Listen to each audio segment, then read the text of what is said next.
Imagine if some men started to get up in the middle of the night, drenched in sweat. Imagine if those men had to stumble for work day after day, completely exhausted. The same men with low morale, frequently tearing off their jackets or hoodies during meetings, excusing themselves for a gulp of air. Imagine the same men find sex to be painful. They're now prone to urinary tract infections, with their penises becoming extremely sensitive. Now imagine these symptoms are actually just natural for many women.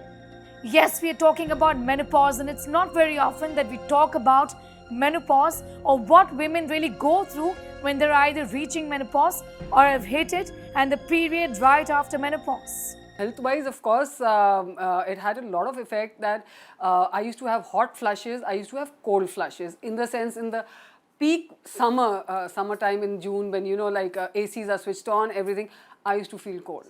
So I had to have them switched off. Also, the swelling in the body. Whenever the feeling used to come that, the period's about to come, there used to be a swelling which never used to happen before.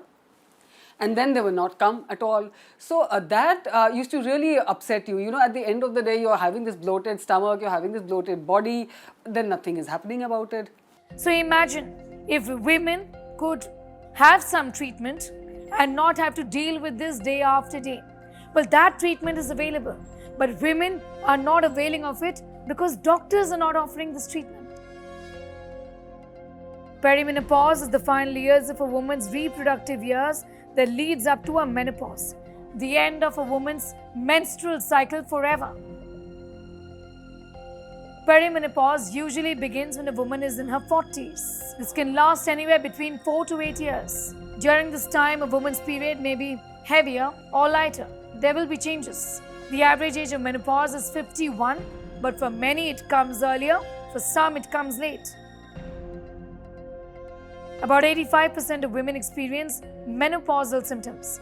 These can begin during perimenopause and continue for years. Amongst the most common ones are genital and urinary symptoms, brain fog, depression, mood swings, hot flashes, weight gain or loss issues, skin and hair problems.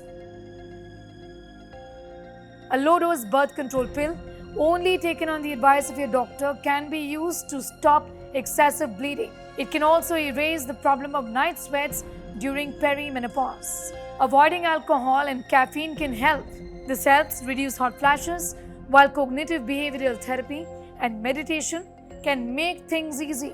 There is also a treatment known as menopausal hormone therapy that eases hot flashes and sleep disruption and possibly depression and aching joints. It carries risk, as do many medications, but dozens of studies since 2002 have provided reassurance that for healthy women under 60 whose hot flashes are troubling them, the benefits of taking hormones outweighs the risks. The selective serotonin reuptake is approved for the relief of hot flashes, although it is not as effective as hormone therapy. Doctors who treat menopause are waiting for the FDA's review of a drug for approval. This is a non-hormonal drug that would target the complex of neurons thought to be involved in triggering hot flashes, which is the most problematic symptom during this time. The science is continuing and we're waiting for progress. For more informative videos like this, keep watching India Today News Mo.